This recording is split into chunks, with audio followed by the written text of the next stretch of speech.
And so then I said, if employees are customers, what are they buying?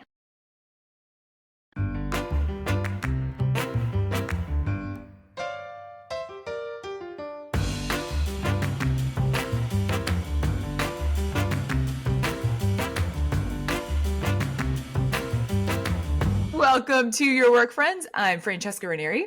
And I'm Mel Platt. And we are breaking down the now and next of work so you get ahead. Mel, have you ever been on a chairlift? Yes, and I am terrified of chairlifts. Terrified. Wow. Yeah. Last fall, I went to the mountains in Massachusetts. We decided, let's have a scenic view of the foliage on a chairlift. I literally was shitting bricks, white knuckling it, holding on to the side, terrified. While everyone else is like, what a view, what a beautiful view.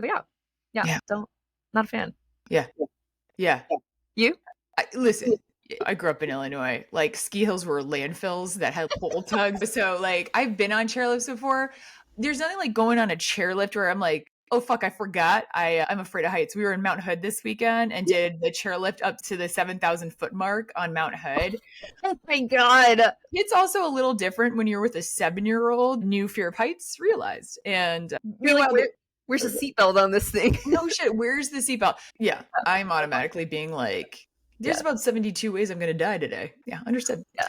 Oh my God. Listen, we met with Dart Lindsley, who is awesome. He's the CEO and co-founder of 11fold and the creator of multi-sided management.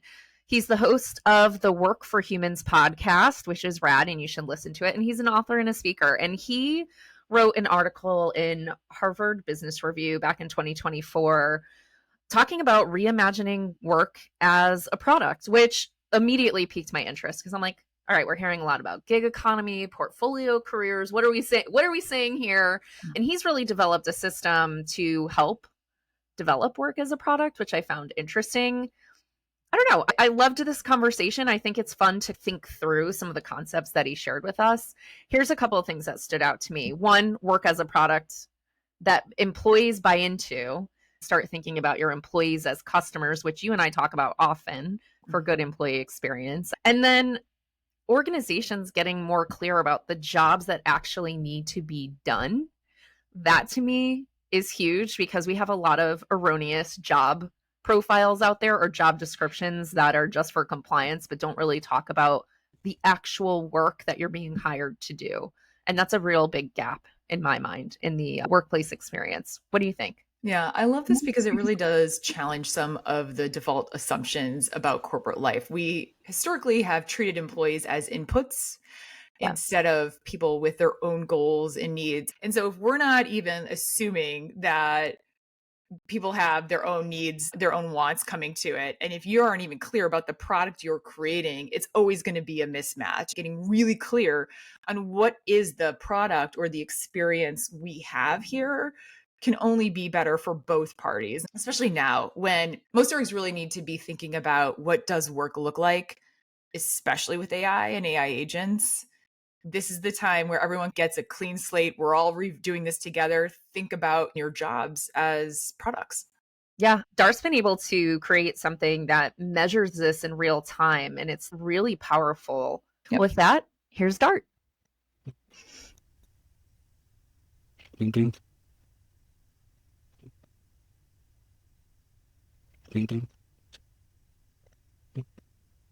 Dart, it's so nice to see you. How have you been? I've been super busy going around the world talking, and I'm very happy to be sitting back in my own office, drinking my own coffee, and talking to you. Very nice. Thanks for being with us on your return. And nothing like being in your own bed, right? Like just your own space. Yeah. So much better. Yeah. Dart, you've said that we need to stop designing jobs like tasks and start designing them like products. And I'm wondering, what's the origin story for you with this work? Yeah, the origin is I spent 10 years after college in the literary arts. And so I was an artist. And then our twins were born. I started working for corporations.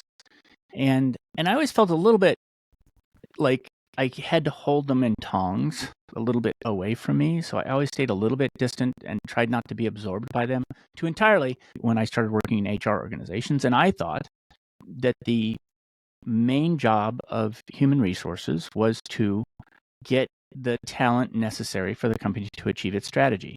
And to simplify that problem, we framed it as a pipeline problem. Essentially, we turn HR into a procurement and maintenance function of an input. And we use words like assets and human capital and resources, and all of the early management thinkers did exactly the same thing. And it was when I was working as the head of business architecture for Cisco Systems that, first of all, I was seeing that things weren't working very well. I was doing this work in business architecture. And in business architecture, you build these giant models that describe how the company works. And employees kept showing up in two places. And they did show up internally like an input, but they showed up externally as a customer. I don't want to geek out on it too much, but it explained why employees were showing up as a customer. That we've framed employees as inputs to production, but inputs to production, it's a category error. And that's a really big problem. Category errors are errors we make that are so fundamental in our reasoning that all our reasoning that follows will be flawed. Yep. And here's the category error. Inputs to production are inanimate and they have no experience. Employees are alive. They have subjective first-person experiences, and they are free to stop working for us at any time. They are free to stop exchanging value by not taking the job, by leaving the job, or just not paying attention to the job. And that's so different from an input to production. What is it? It's a customer.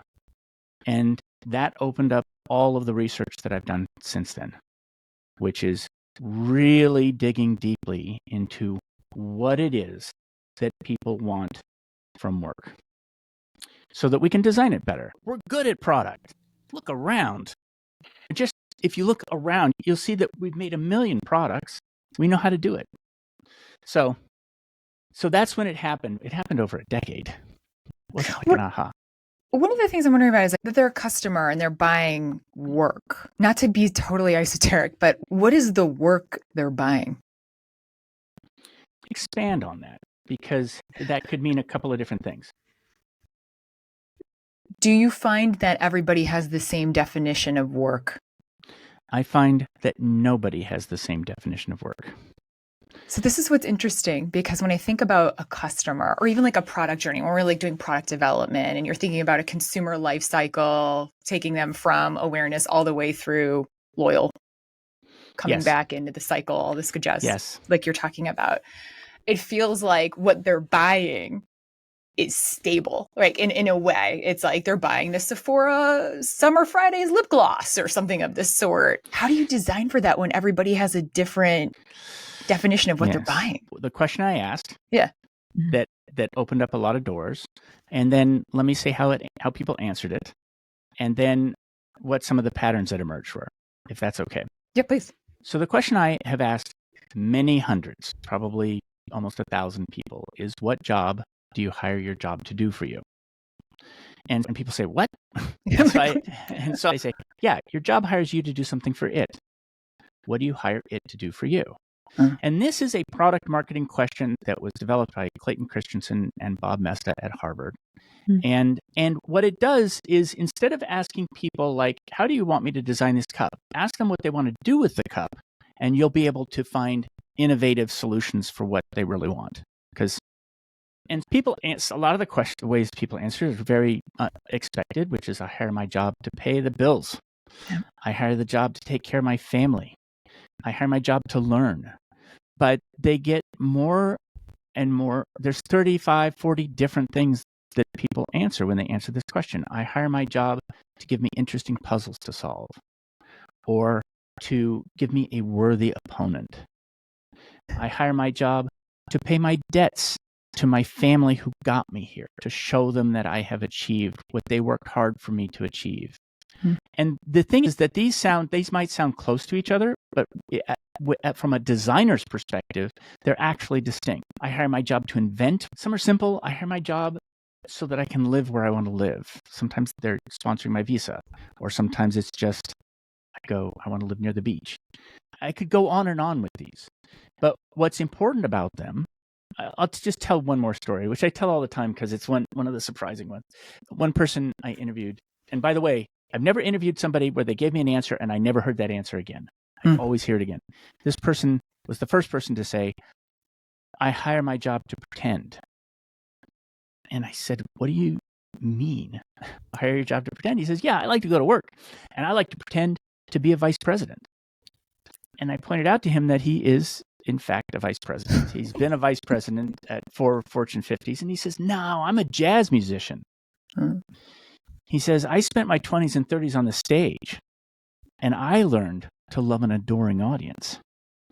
And so I like to put on my vice president costume. And I like to get up with a microphone and the lights, and I like to be adored.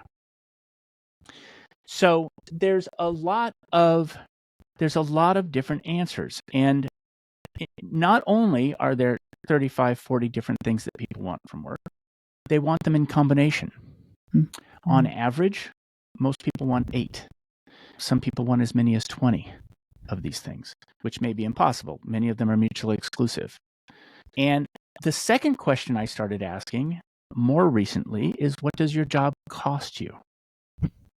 Because when you buy a product, you want it to get the job done, and you want to buy it at a reasonable cost. And there is as much diversity almost in terms of what work costs us as what the value is that we get out of it. Yeah. Okay, that's a problem. If you're a product designer, how do you design a product that's different for every single person? To some extent, it's a scale problem. Like, how could I possibly scale to that? And I'm going to say, first of all, we have the means to scale in managers. So the means to scale is already in place. There are businesses out there that do this. Doctors deal with 100 different kinds of things that people need help with, and they do a diagnosis and they customize it for each individual person. And so it's not impossible to do this. There are businesses that do this. Physical therapists do this. Sports massage people do this.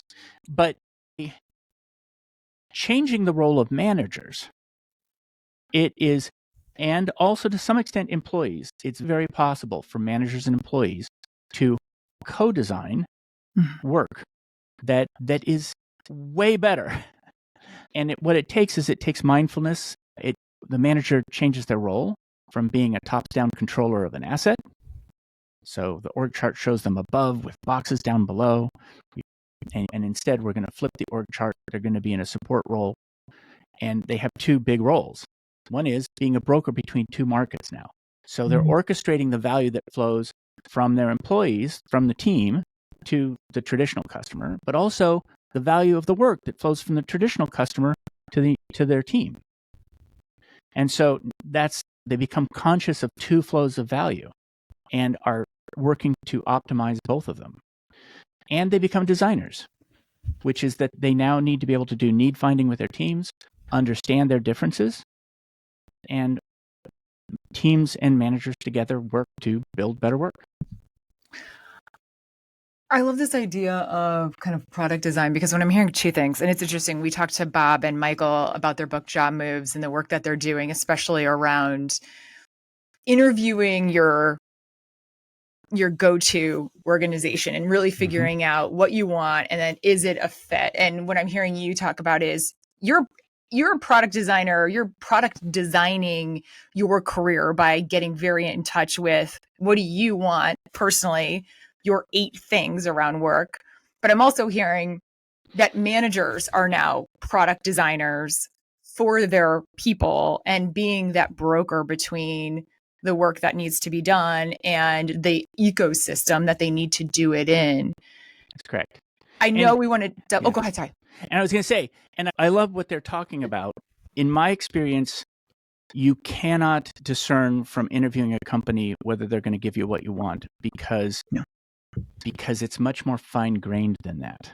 And so what you want is a company that consciously allocates work based upon your interests and who will work with you over time as your interests evolve. So it's one of the things about jobs to be done theory is that many of the things that people want are not even an attribute of them. It's an attribute of their situation. And so when I had little kids, I needed one kind of work and I had one risk profile. And when they were in college, I had a different risk profile. And now that they're self-supporting, I have a different risk profile. And I have different things that I can actually open up my work to do for me. Yeah. I think it's incredibly hard to tell before you go to a company whether or not they're going to be able to really give you what you want. Oh, to your very good point on the premise that this is a living, breathing organism, not only in and of ourselves, but also in the relationship and the work that needs to be done. The name of the game is it's ever evolving. It's not static. So you can't. I know we want to talk about the employee as a customer a little bit more in depth. I'm very curious though, and I want to make sure we get to this, is we're designed right now for very static. HR is driving all of this world. So what happens to HR? What happens to HR? What happens to HR? Do we blow up? That's it. It's a bi-directional. The thing about a two-sided business is it has two flows of value. And one flow of value is still an input to production flow of value, which is that you need to find the talent, the people who can get the job done. So recruiting is still really important. But now recruiting changes. So what's going to happen is that there's a lot of traditional things that we do as practices and services in HR that will still be there because they must be. But we're going to change them to recognize employees as customers. When we go out to the market because we want to advertise a job, we lead with the skills that we want you to have. That's actually not how you sell products. If Amazon came to you and said, I'm going to just advertise the currency that we take and how you can pay for this thing that we're going to give you, that's not how products are sold. Products are sold by telling you, describing the product, showing you specifications, and those specifications are going to think, this is the kind of puzzles we're solving here. This is the kinds of messes we're tidying. We're going to give you a stage or we're not going to give you a stage. It's describing the actual product that is available to you if you come and work for us. And I did this, in fact. I've done this multiple times, and some of the managers that I've taught have done this. I had somebody, I needed a Six Sigma black belt, a master black belt, and I found one who was just fantastic. And I interviewed him and I asked him, what do you want to get out of this job? And he says, I want to build the best process design, learning, education system in the world. And I said, you know what? Right now, I'm not sure I have the budget to actually set up a learning organization around process design. And so I said, right now, I don't have a product I can sell you that I think is going to satisfy your needs. I said, as soon as I do, I will come back to you, because he was perfect. He was everything that I wanted. And so I didn't hire him just because of what he could do for me. I held off. And 3 months later, when I knew I had the budget, I called him back. He joined my team, and he designed the best process design curriculum in the world for my company. And so the whole that's like an example. It's just, you're going to take an existing process and you're going to recognize that you're selling a product. Performance management is a lot the same. I generally think that performance management is so messed up that you almost have to start again. And it's primarily because here's what we tend to do. We have a tendency to say, I'm going to give you a job role, and I'm going to have you be in that box. And I'm going to tell you what skills you need to have at what level to perform in that job role. And everybody in your job role, I'm going to tell the same thing. And I'm going to measure everybody against the skills and capabilities in that job role. And essentially what I've just done is I've told everybody, I want you all to be the same. I want you to aspire to be identical to each other. And if you do things that are above and beyond your job description, I can't really see that. It's hard for me to reward that. But the more you become this model that I have in my head of what that role is, like everybody else. Ding, ding. Ding, ding. For the kind of naysayers out there, I will say, Or just for someone that's incredibly numbers driven. How do I make money? How do I make sure people are bringing in, if it's like a salesperson, that they're bringing in $200 million in sales because they have to and be their best self? Salespeople are a good one to pick because they're right there where the dollars are. Yeah. And so that's the definition of performance for them, is that they're winning those dollars. Let's pick somebody deeper in the organization. The truth is, so first of all, one thing before I go on, multi-sided businesses are totally common. And it's totally common for one of the customers in a multi-sided business to not be revenue generating. Let's take ad-based media. There's the advertiser, but then there's the reader, and the reader's acquired at a loss. And how do you measure your readership? You measure them in part by, and by the way, that's nice because they're subscribers and employees are subscribers to the job work. So what you're looking at is you're looking at customer measures and product measures. Are we successfully selling this product into the marketplace? What does it mean to sell this product into the marketplace? What it means is people are paying us for it, but employees don't pay with money. Employees pay with attention and labor and wisdom and creativity. And in fact, just lately I've been on a rant about discretionary effort. Discretionary effort is, I want you to work a longer day. What we're talking about here is if you are finding the work really rewarding, you're going to bring more of yourself to the work. And that's the kind of contribution that you want from this particular customer. So you have customer measures and product measures, just like you would any place else. It's just, you're going to have to live with the fact that some of them are not going to be denominated in dollars, other measures of performance. And the thing is that this whole thing about profit is a lagging indicator of a healthy company, especially a healthy multi-sided market, which is that you can actually squeeze money out of a company in the short term, but if you're not feeding the people who work there, and if you're not creating customer loyalty in your traditional customer, it's just a matter of time before you falter. And so a lot of this is not about the quarterly revenue. It's about 1 or 2 years revenue.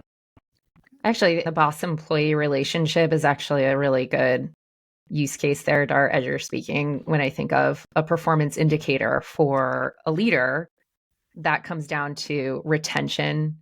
How is your team growing? There are very different things that you would measure in this case. And one of the things that the teams that I teach measure is how rewarding is the work this month. And if some category of work for a team member goes into the red or the yellow, what's the time to resolution of that? Right. What are some of the mindset shifts that have to happen within organizations to get them to start thinking of employees like a customer? So where did this come from in the first place? The idea that employees are inputs. Where it comes from is what I'm going to call situated reasoning. And situated reasoning, I'm abusing the term because situated reasoning is supposed to be the wise reasoning that we do in context. I'm on a fishing boat and I have to tie a knot, but it's contextual because I know that it's raining and that's what it's supposed to be. But I'm using it another way, which is situated reasoning. We work in large companies. All of us work in a piece of the large company. And within that piece of the company, we have local incentives and we have local information. It's always incomplete. Leaders of companies suffer from this terribly, which is that they have very complex organizations to lead. They are on the hook for the performance of those organizations, and they are very far away from the work and the workers in many cases. And in fact, this is what I did for a living for most of my career, which is it's impossible to see everybody as a unique human being, so you turn them into numbers, and that's what I did. And so that's what leaders have asked HR to do, and that's what we have done. So the real problem is, and the real change is getting away from the situated reasoning and standing above the problem space and recognizing it not with this, what I consider to be a naive perspective of how the company runs, but actually a holistic perspective, which is to say it's that the exchange of value is much broader and deeper and than a simple purchasing transaction of employees. Yeah. What do you say to those leaders that are still in the old mindset of you're lucky to have a job here, they're not willing to do this? What message do you have for those folks? It's interesting because I've heard it in a couple of different ways. One is people who work here are so entitled. I give them all this stuff and they're not thankful and they quit. And so one of the things I say there is you would never say about a customer, they're not buying my product because they're lazy. You'd say about a customer, they're not buying my product because something needs to be improved in my product. Yeah. And in fact, this idea, which I love, which is you should work for me and my objectives, even if you hate every day. Who's entitled in that statement? No shit. So that's one thing. Yeah. And then the other thing is that companies that can't sell a product that to a customer who exchanges business critical value with them go out of business. Yeah. And we're not, yes, I do think it's a moral question whether or not we work this way. But beyond that, it's the health of your business and the long-term health of your business. And in fact, I had Bart Houlihan on my podcast, Work for Humans, and he's the person who founded B Lab, among other things. But he also has now founded an exchange-traded fund that invests in companies where the employees hit certain measures of finding their work rewarding. And those companies do better over time. And in fact, there's a giant stack of research that shows that companies do better when the people who work there like the work. And it's really just, it's a naive perspective to think that people don't have to like the work. We couldn't agree more with you on that because we talk about that all the time, Dart. It seems like with every study that just continues to drive home this same message. Yeah. But then you see the headlines, right? Even though we know RTO, no one wants RTO and they want flexibility, but you have these leaders and it's not just, I don't know if they have earplugs in. I always think of wedding crashers where they're like earmuffs. Are they just earmuffing it, not listening? How do you get through? How do you break through? It is the frame.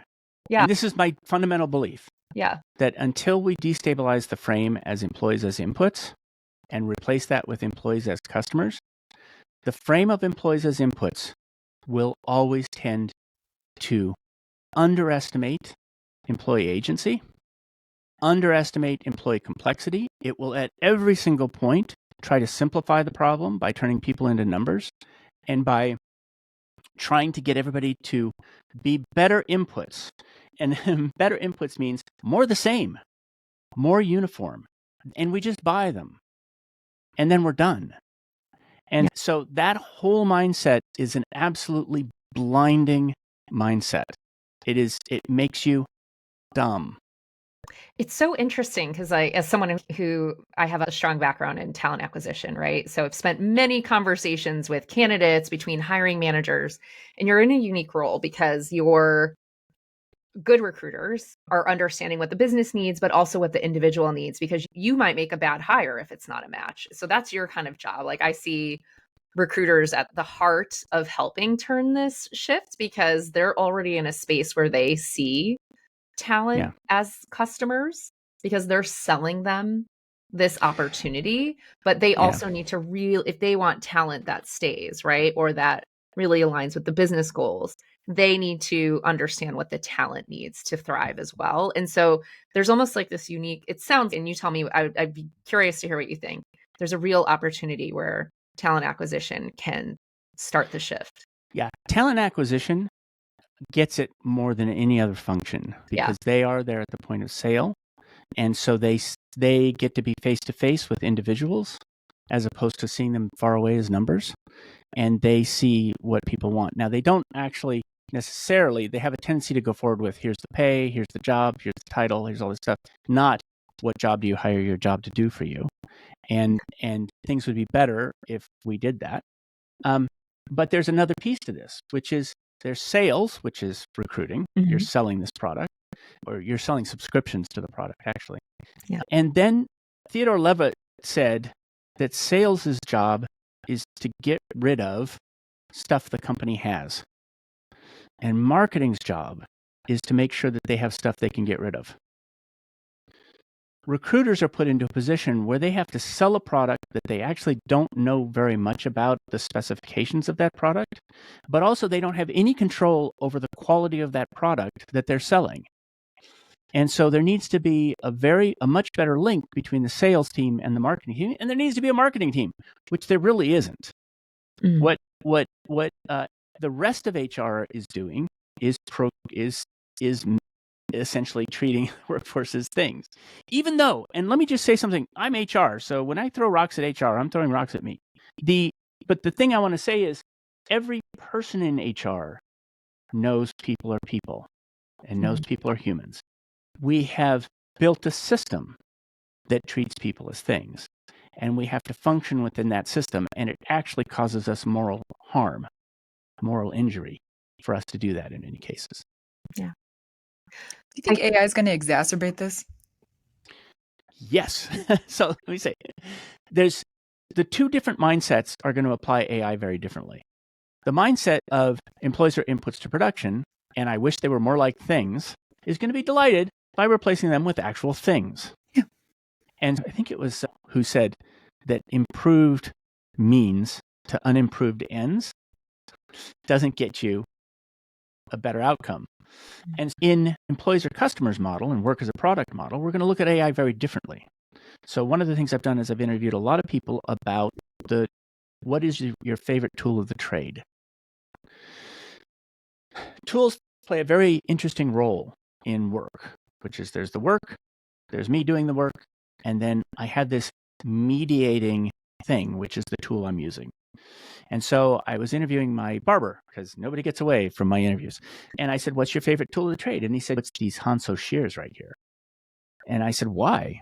And he says, clippers are way faster. They're really good at doing hair fast. But these Hanso shears help me to express myself better. I can be more expressive. I'm more in control of what I'm doing with these. And he says, and I'm willing to pay a lot for them. They're $1,800 and I have 12 different pair. And he says they fit just right in my hand, and they help me to be the creator that I want to be. That's what AI is in a employees or customers world, which is, are we giving you the tools to amplify yourself? You're bringing your whole self to work. Are we giving you the tools to help you to be more expressive, to get the outcomes that you really want? And do those tools fit your hand in a way that is ergonomic for you? So it's not replacing inputs with dumb machines. It's amplifying whole humans. So do I think we're going to get this wrong? Yes. Yeah, you're seeing it every day, right? We're going to get it wrong. Yeah. It's part of the reason why I always argue, put the capability to use AI in the hands of the people, and they will build the tools that fit their hand and satisfy their needs. And that's what we're hearing left and right. Those conversations are not happening. Ding, ding. Ding, ding. One of the things, Dart, that really struck me in your article from almost a year ago now, right, was that bubble chart. Because you showed something that was very tangible right in the hands of a leader to be able to support their team being a customer, like in real time, and you can make real time changes. Can you share more with our listeners about that bubble chart and how this is possible so they can get a picture of how you can operationalize something like this? The bubble chart first asks, where's your attention going, team? So what are all the categories of work that are in your portfolio? And most organizations have approximately 20 different categories of work that they do. The size of the bubble on the bubble chart is an indication of how much of our attention is going to that particular work. We don't say time because we're not trying to track your hours. We're trying to track your attention. If it's keeping you awake at night, that counts. If you're tucking your beds your kids into bed and you're thinking about it, that counts. So it's attention. That's the size of the bubble. The left, the x-axis, is how aligned is that category of work to the purpose of the company? How much is it contributing to the purpose of the company? The vertical axis is how much is this contributing to the purpose of the team? So what we're really looking at there is that your team can do a lot of different kinds of work, and some of it you're uniquely qualified to do. That's the highest margin work that you can do. And if you start being asked to do work that you're too expensive to do or you're not as good at as other teams, it's lower margin work for you, and you should really consider whether or not you should be doing that work. The color of the bubble is how rewarding is the work, particularly to the person who is finding it the least rewarding. And on a monthly basis, the team gets together and looks at this. Are we doing stuff that's aligned to the purpose of the company? Are we paying our attention to that? Are we paying attention to stuff that is really our unique value? And is any of it not rewarding for us? And the whole team works together to resolve a category of work that goes into the yellow or red. And it's perfect. I actually have a really good story I'm super excited about. Like sometimes it's super simple, which is a bubble goes into the yellow and we say, what's going on? And the person says, I'm working in a time zone on this project that takes me through breakfast with my kids. And he said, I'm the person who makes breakfast. And so that's a hardship in my family. That work is costing me. I like the project, but it's costing me more than I want to pay. Mm-hmm. And so somebody on the team who happens to be in Singapore says, I can take that work. It's a lot closer to my time zone. I'm really interested in that project. They swap projects and it goes green. It's a perfect example of a team acting real time based upon local information and having the freedom to do that. But here's a deeper story. And I just got the rest of the story this last week. Somebody on my team, their bubble went red. And that's serious. Red is bad. We call that walking on glass, that one.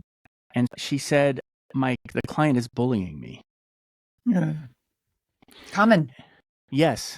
And so this is a case where the team can't solve that. I'm the only person who can solve that. So what I did is I went and I spoke to the person who was doing the bullying. And I said, let's work out a way that you can communicate differently. And I attended meetings for a little while to make sure that it got better. So that bubble went green. So I was at a conference in Stockholm last week, and who walks up to me? The bully. And she said, and honestly, it brings tears to my eyes, I swear to God.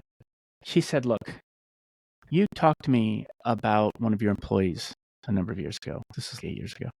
And she said, I want you to know I was having a really hard time. I was new to the company, and I was having serious mental issues right then, which I get because I was too. I was new to the company too, and I was too. And she said, you were the only person who was kind to me at that company at that time. And you really helped me to find a way forward by being mindful about what was going on and intervening. Everybody got better.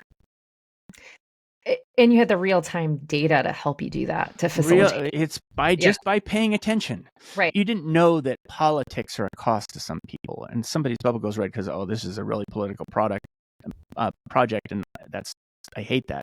Okay, let's put that on the list of things that are a cost for you, and let's see what we can do to resolve it. And it's not always just move off of the project. Sometimes it's, why do politics trigger you? Yeah. Could you potentially find a way to grow and learn to move in a political space? And those are complicated conversations. And most of the time, you don't want to say, the bubble went red and it's because of you. You want to say, let's figure out how to fix it. But the beauty is that it facilitates, right? Either a coaching conversation, it facilitates team camaraderie, it facilitates the relationship between the boss and employee, and having healthy conversations and discussions for development and growth. There's so much, and then ultimately that trickles out throughout the organization, right? Because if everyone's bought into this and they're supporting each other, right, you're really just continually in this design space, helping work to be better for everybody, which leads to better business outcomes ultimately.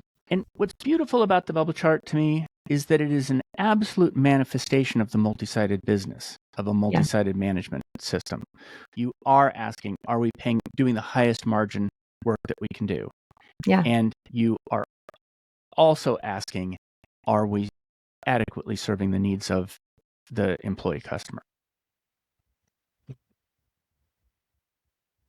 Thinking.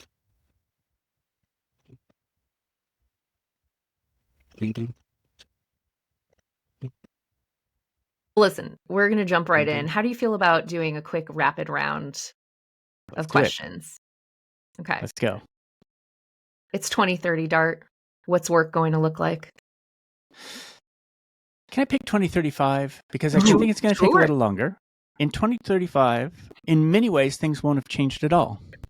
But a large proportion of companies will start recognizing employees as customers. Okay. And that's the path that I'm on. And I think it'll take a little while. And all sorts of things change when you do that. And maybe we'll talk about some of those today. Sounds good. And employee as a customer is on one of my first questions for you. So Great. We will. What's one thing about corporate culture you'd like to see just die already? Framing employees as inputs to production. Not only do I think it's something that's not effective, I've come to believe that it's immoral to treat people as things. That's, in fact, my whole motto, which is ending work that treats people like things. I love it. Yeah. There's a lot of dehumanizing language that's used to refer to people within organizations, it seems at times. Yes, it's absolutely the dominant metaphor. Yeah. What's the greatest opportunities that most organizations are missing out on right now? Allocating work to people in such a way that it matches their passions. We're a lot like a shoe store where you go in and we just hand people a box of shoes. And they don't try them on, they don't look for fashion, and they don't even know what size they are. And so they walk away with shoes, they don't fit, they don't like them. It's practically free to pay a little bit of attention to what people want, and then allocate work with mindfulness to that. And it's just this dumb thing that we don't do. Yeah. I remember, and Francesca, because you worked at Nike, but remember when Nike first came out with that, you could custom design your sneaker, colors, features, even down to the laces, right? Like, Dart, in an ideal world, do you see that being like a job thing? Yes. At least let's get shoes that fit. Yeah, let's start there. We'll start with fitting. Yeah. That's a good place. All right, we're going to get a little more personal here. Hopefully you don't mind. What music are you listening to? What's on repeat on your playlist right now? I get obsessed with particular bands, and right now I am obsessed with a Korean folk pop band called Leenalchi. Leenalchi. Okay. Start with their song, Tiger is Coming. It will blow your mind. I don't promise you'll like it. I've hardly shown it. Like, I'm so into it, and I show it to people, and almost nobody likes it. But I just love it. That's what matters, right? It's opera, Korean folk opera.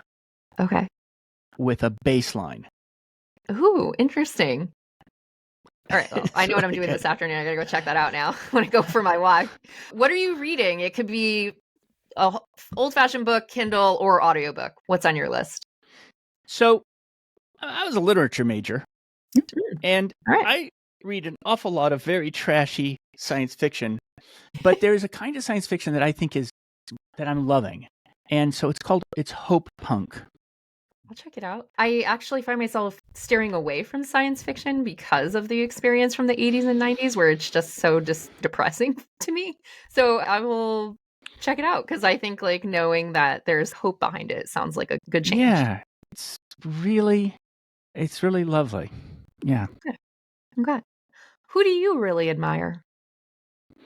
I happen to be doing some studies right now of large systems change. And so because of that, the person who pops to mind right now for me is Louis Pasteur. Mm-hmm. More than anybody I can think of, he overturned a dominant paradigm and saved billions of lives. Yeah. And he did it by just doggedly doing the work. And so that's who comes to mind right now. What's one piece of advice that you've received that you'd like to share with others? One of my favorites, especially for people who work in corporations, was when in doubt, take the high road.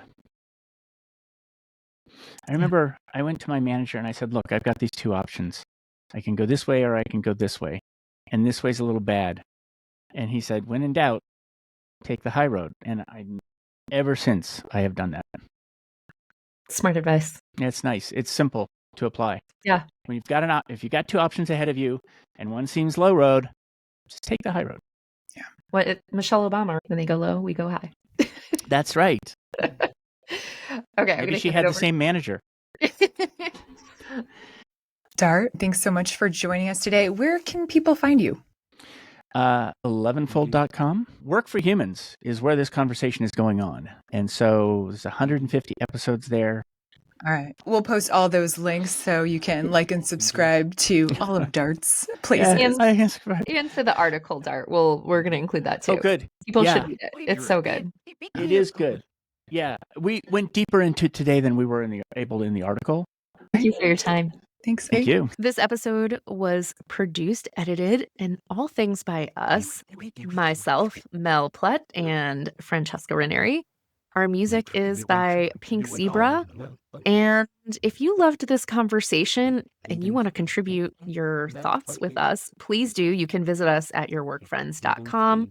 But you can also join us over on LinkedIn. We have a LinkedIn community page, and we have the TikToks and Instagrams. So please join us in the socials. And if you like this and you've benefited from this episode and you think someone else can benefit from this episode, please rate and subscribe. We'd really appreciate it. That helps keep us going. Take care, friends. Right. Bye, friends. Bye, friend.